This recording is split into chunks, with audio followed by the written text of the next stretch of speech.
Hello friends, मैं हूं सुदर्शन प्रकाश और आप देख रहे हैं यूट्यूब चैनल गुरु चकाचक। दोस्तों, आज का ज़माना टेक्नोलॉजी का है, मशीनों का है। आज दुनिया इतनी ज़्यादा डेवलप हो गई है कि अब तो लोग धरती के अलावा चांद पर भी ज़मीन खरीद रहे हैं। लेकिन इन तमाम डेवलपमेंट के बीच इंसान की मशीनों के ऊपर निर्भरता इतनी ज़्यादा बढ़ गई है कि इंसान आज के समय में चारों ओर से मशीनों से घिरा हुआ है। आप खुद अपने आसपास देखिए, आज अगर आपको कपड़े धोने हो तो उसके लिए भी वॉशिंग मशीन है, खाना गर्म करना हो उसके लिए भी मशीन है, गर्मी से बचने के लिए एसी, वह भी मशीन, कहीं दूर यात्रा करनी हो उसके लिए भी एरोप्लेन, वह भी मशीन। मतलब हम मशीनों के ऊपर इतनी ज़्यादा डिपेंड हो गए हैं कि उसके बगैर आज के समय में सर्वाइव करना मुश्किल है। लेकिन क्या आपने कभी सोचा है इसे बनाता कौन होगा, खराब होने पर रिपेयर कौन करता होगा? दोस्तों, जो व्यक्ति इसे बनाता है या रिपेयर करता है उसे मैकेनिकल इंजीनियर कहते हैं। तो दोस्तों, आज के इस वीडियो में हम यही जानेंगे कि मैकेनिकल इंजीनियर कैसे बने। लेकिन उससे पहले अगर आपने अभी तक इस चैनल को सब्सक्राइब नहीं किया है तो प्लीज़ कर लीजिए, साथ ही बेल आइकन को प्रेस कर लीजिए ताकि नए वीडियो का नोटिफिकेशन तुरंत आपको मिल सके। साथ ही टेलीग्राम और इंस्टाग्राम पर आप हमें फॉलो कर सकते हैं। तो चलिए शुरू करते हैं। दोस्तों, मैकेनिकल इंजीनियरिंग की पढ़ाई करना इतना भी आसान नहीं है, इसलिए वीडियो की शुरुआत करें उससे पहले हम उन 10 पॉइंट्स के बारे में जान लेते हैं जिसके बारे में इस वीडियो में चर्चा करने वाले हैं। सबसे पहले, मैकेनिकल इंजीनियरिंग क्या होता है, क्वालिफिकेशन क्या चाहिए, कौन कौन से कोर्स होते हैं, कोर्स में फ़ी कितनी लगती है, कोर्स कहाँ से करें, करियर में स्कोप क्या है, गवर्नमेंट जॉब अपॉर्चुनिटी क्या है, प्राइवेट जॉब अपॉर्चुनिटी क्या है, किन पदों पर जॉब मिलेगी और लास्ट में सैलरी कितनी मिलती है। तो इतने सारे पॉइंट्स पे इस वीडियो में चर्चा करने वाला हूँ। तो चलिए एक एक कर इन सारे पॉइंट्स को डिटेल में समझ लेते हैं और वीडियो की शुरुआत करते हैं अपने पहले टॉपिक से, मैकेनिकल इंजीनियरिंग क्या होता है। दोस्तों, इंजीनियरिंग एक ऐसा विषय है जिसमें कई सारे ब्रांच और उसमें भी मैकेनिकल इंजीनियरिंग एक ऐसा सब्जेक्ट है जिसे दुनिया की सबसे पुरानी इंजीनियरिंग पद्धति कहा जाता है। लेकिन दोस्तों, यह जितनी पुरानी है वक्त के साथ उतनी ही ज़्यादा आधुनिक होती जा रही है। यानी हर रोज़ मैकेनिकल इंजीनियरिंग के क्षेत्र में नए नए रिसर्च, नए नए डेवलपमेंट हो रहे हैं। इसलिए आपने देखा होगा कि हर मशीन अगले कुछ महीनों के बाद डेवलपमेंट के साथ बाज़ार में आता है। एग्जाम्पल के तौर पर मोबाइल को ही आप ले लीजिए। आज जो मोबाइल सबसे लेटेस्ट है अगले ही कुछ दिनों में पुराना हो जाता है। मार्केट में उससे भी नए नए मॉडल के नए नए टेक्नोलॉजी के मोबाइल आ जाते हैं। इसलिए मैकेनिकल इंजीनियरिंग वक्त के साथ बदलने वाला, डेवलप करने वाला है। यही वजह है कि मैकेनिकल इंजीनियर बनना आज के समय में हजारों लाखों युवाओं का सपना होता है। हाँ, वो अलग बात है कि बहुत कम ऐसे युवा होते हैं जो इसमें सक्सेस हो पाते हैं, मतलब अच्छा और बेहतरीन मैकेनिकल इंजीनियर बन पाते हैं। इसके बाद जानते हैं क्वालिफिकेशन क्या चाहिए। दोस्तों, मैकेनिकल इंजीनियरिंग करने के लिए क्वालिफिकेशन क्या चाहिए, इसको लेकर स्टूडेंट्स में अक्सर कन्फ्यूजन रहता है। इसका कारण यह है कि इस कोर्स को 10th और 12th के दोनों के बाद किया जा सकता है। 10th के बाद मैकेनिकल इंजीनियरिंग के कोर्स को सबसे पहले जान लेते हैं।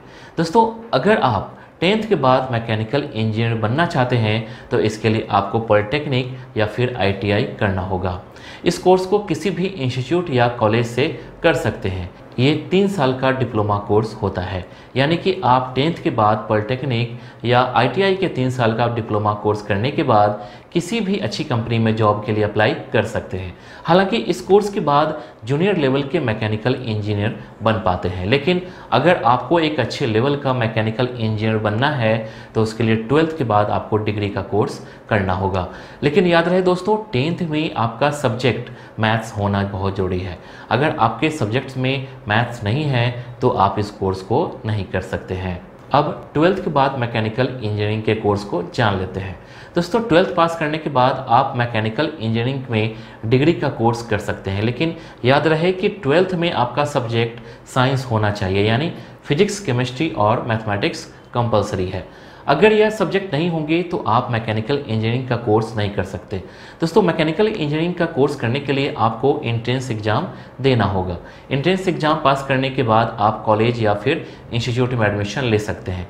लेकिन दोस्तों, आपको किस कॉलेज में यानी कितने बड़े कॉलेज में एडमिशन मिलेगा ये एग्ज़ाम में मिले रैंक पर डिपेंड करता है। अगर आपका बहुत अच्छा रैंक है, यानी अगर आप टॉप 10 में आ जाते हैं तो फिर आप किसी भी बड़े संस्थान में एडमिशन लेकर मैकेनिकल इंजीनियरिंग की पढ़ाई पढ़ाई कर सकते हैं। लेकिन अगर आपके रैंक कम है तो आपको फिर उसी के अनुसार कॉलेज भी प्रोवाइड करवाया जाएगा। दोस्तों ये 4 साल का डिग्री कोर्स होता है। इसके बाद जानते हैं कौन कौन से कोर्स होते हैं। दोस्तों मैकेनिकल इंजीनियरिंग में कई तरह के कोर्स होते हैं। उदाहरण के तौर पर अगर 12th में कोई साइंस लेता है तो साइंस का मतलब यह नहीं होता है कि आपको सिर्फ विज्ञान की पढ़ाई करवाई जाएगी। इसमें आप मेडिकल की पढ़ाई कर सकते हैं, इंजीनियरिंग की पढ़ाई कर सकते हैं। ठीक उसी तरह से मैकेनिकल इंजीनियरिंग का कोर्स होता है। तो चलिए जानते हैं मैकेनिकल इंजीनियरिंग में कौन कौन से कोर्स होते हैं। Maintenance engineer, civil engineer, aerospace engineer, vehicle engineer, technical engineer. दोस्तों यह सारे कोर्स मैकेनिकल इंजीनियरिंग के तहत आते हैं। अगर आप मैकेनिकल इंजीनियरिंग का कोर्स करना चाहते हैं तो इसमें से किसी एक कोर्स को कर सकते हैं। इसके बाद जानते हैं कोर्स में फ़ी कितनी लगती है। दोस्तों स्टूडेंट का सबसे बड़ा सवाल यही होता है कि इस कोर्स में फ़ी कितनी लगेगी। दोस्तों मैकेनिकल इंजीनियरिंग की बात करें तो इसकी फ़ी इस बात पर डिपेंड करता है कि आप किस कॉलेज में एडमिशन ले रहे हैं, सरकारी है या प्राइवेट कॉलेज है, कॉलेज कितना बड़ा है, कॉलेज का नाम कितना बड़ा है। हालांकि एक अनुमान के मुताबिक मैकेनिकल इंजीनियरिंग की फ़ी लाखों में होती है, जो अलग अलग कॉलेज में अलग अलग है। जिस कॉलेज में एडमिशन लेना चाहते हैं उस कॉलेज की वेबसाइट पर जाकर आप इसके बारे में पता कर सकते हैं। वहाँ आपको अच्छे से इसके बारे में जानकारी मिल जाएगी। इसके बाद जानते हैं कोर्स कहाँ से करें। दोस्तों हमारे देश में मैकेनिकल इंजीनियरिंग का कोर्स करने के लिए एक से बढ़कर एक इंस्टीट्यूट है। ऐसे नामी और बड़े कॉलेज हैं जहाँ से इंजीनियरिंग का पढ़ाई करने के बाद बहुत सारे लोग बड़े बड़े पदों पर देश और विदेश में एक अच्छी नौकरी कर रहे हैं। तो चलिए जानते हैं उन संस्थान के नाम जहाँ से आप इस कोर्स को कर सकते हैं। IIT Delhi, IIT Mumbai, IIT Kharagpur, IIT Kanpur, IIT Chennai, IIT Roorkee, BHU Varanasi, Birla institute of technology and science Pilani, IIT Guwahati, NIT Tiruchirappalli. इसके बाद जानते हैं करियर में स्कोप क्या है। दोस्तों मैकेनिकल इंजीनियरिंग का क्षेत्र इतना बड़ा है कि इस कोर्स को करने के बाद कोई भी व्यक्ति देश और पूरी दुनिया में कहीं भी आसानी से नौकरी पा सकता है, क्योंकि टेक्नोलॉजी का ज़माना है और जिस तरीके से हर दिन नई नई टेक्नोलॉजी सामने आ रही है, नई नई मशीनों का आविष्कार हो रहा है, उसे देखते हुए इस कोर्स को करने वाले स्टूडेंट को इसके स्कोप के बारे में बहुत ज़्यादा सोचने की ज़रूरत नहीं है। आप कहीं से भी रहकर नौकरी कर सकते हैं। कुल मिलाकर कहें तो अभी या फिर भविष्य में इस क्षेत्र में सबसे ज़्यादा नौकरी मिलने वाली है। इसके बाद जानते हैं गवर्नमेंट जॉब अपॉर्चुनिटी क्या है। दोस्तों गवर्नमेंट जॉब करना बहुत स्टूडेंट्स का सपना होता है। हर स्टूडेंट चाहता है कि पढ़ाई करने के बाद उसे गवर्नमेंट जॉब लग जाए ताकि उसकी ज़िंदगी आराम से कटे। दोस्तों मैकेनिकल इंजीनियरिंग करने वाले स्टूडेंट्स के लिए गवर्नमेंट जॉब के क्षेत्र में अभी बहुत ज़्यादा अपॉर्चुनिटी है। दोस्तों हमारे देश में नई नई टेक्नोलॉजी डेवलप हो रही है। पहले जहां दफ्तरों में बड़ी बड़ी फाइलें देखने को मिलती थी वो अब सब कंप्यूटर में सिमट कर रह गया है। उसकी जगह बड़ी बड़ी मशीनें आ गई है। ऐसे में इन मशीनों का हैंडल करने के लिए इंजीनियर का ज़रूरत पड़ती है। तो इसलिए अगर आप मैकेनिकल इंजीनियरिंग का कोर्स करने के बाद सरकारी नौकरी करना चाहते हैं तो आपको बहुत ज़्यादा सोचने की ज़रूरत नहीं है, क्योंकि हर साल इसमें वैकेंसी निकलती रहती है जहां एग्ज़ाम पास करने के बाद नौकरी ले सकते हैं। इसके बाद जानते हैं प्राइवेट जॉब अपॉर्चुनिटी क्या है। दोस्तों एक मैकेनिकल इंजीनियरिंग के स्टूडेंट्स के लिए सबसे ज़्यादा अपॉर्चुनिटी प्राइवेट सेक्टर में ही है। आज आप देखिए दुनिया के बड़े से बड़े इंजीनियर प्राइवेट सेक्टर में काम कर रहे हैं। बड़ी बड़ी कंपनियों में इंजीनियर की ज़रूरत होती है। प्राइवेट जॉब करने के एक कारण यह भी है कि इस सेक्टर में आपके सामने ऑप्शंस काफ़ी ज़्यादा होते हैं। पूरी दुनिया में कहीं भी जॉब कर सकते हैं, दुनिया की सबसे बड़ी कंपनी में जॉब कर सकते हैं, लेकिन गवर्नमेंट जॉब करते हैं तो कहीं ना कहीं आप सिमट कर रह जाते हैं। जबकि प्राइवेट सेक्टर में आपके सामने उड़ने के लिए पूरा आसमान होता है, आपके सामने संभावनाएं पूरी खुली होती हैं। तो दोस्तों अगर आप मैकेनिकल इंजीनियर बनकर प्राइवेट सेक्टर में जॉब करना चाहते हैं तो आपके लिए एक से बढ़कर एक कंपनियां और नौकरी है। इसके बाद जानते हैं किन पदों पर जॉब मिलेगी। दोस्तों अगर आप ये सोच रहे हैं कि मैकेनिकल इंजीनियरिंग का कोर्स करने के बाद आपको किस पोस्ट पर नौकरी लग सकती है, तो चलिए जानते हैं कुछ ऐसे पोस्ट के बारे में जिस पर शुरुआती दौर में आपकी नौकरी लग सकती है। सबसे पहले technician, junior engineer, assistant engineer, sub assistant engineer, senior engineer, executive engineer और लास्ट में चीफ इंजीनियर।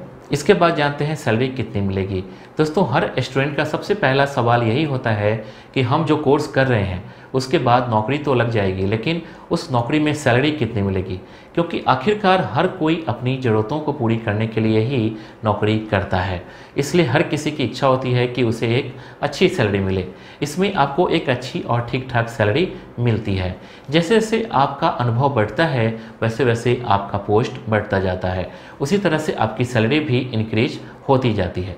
वैसे एक अनुमान के मुताबिक मैकेनिकल इंजीनियरिंग की डिग्री कोर्स को करने के बाद अगर कोई व्यक्ति किसी कंपनी में जॉब पर लगता है तो उसकी सैलरी इस बात पर डिपेंड करता है कि किस पोस्ट पर और किस कंपनी में ज्वाइन कर रहे हैं। हालांकि एक अनुमान के मुताबिक मैकेनिकल इंजीनियरिंग की शुरुआती सैलरी 30 से 40 हज़ार के बीच हो सकती है। तो दोस्तों इस वीडियो के लिए बस इतना ही। उम्मीद करता हूँ कि आपको ये वीडियो पसंद आई होगी। आपको नेक्स्ट वीडियो किस टॉपिक पर चाहिए आप हमें कमेंट कर बता सकते हैं। वीडियो को लाइक और चैनल को सब्सक्राइब जरूर कीजिए। Thank you.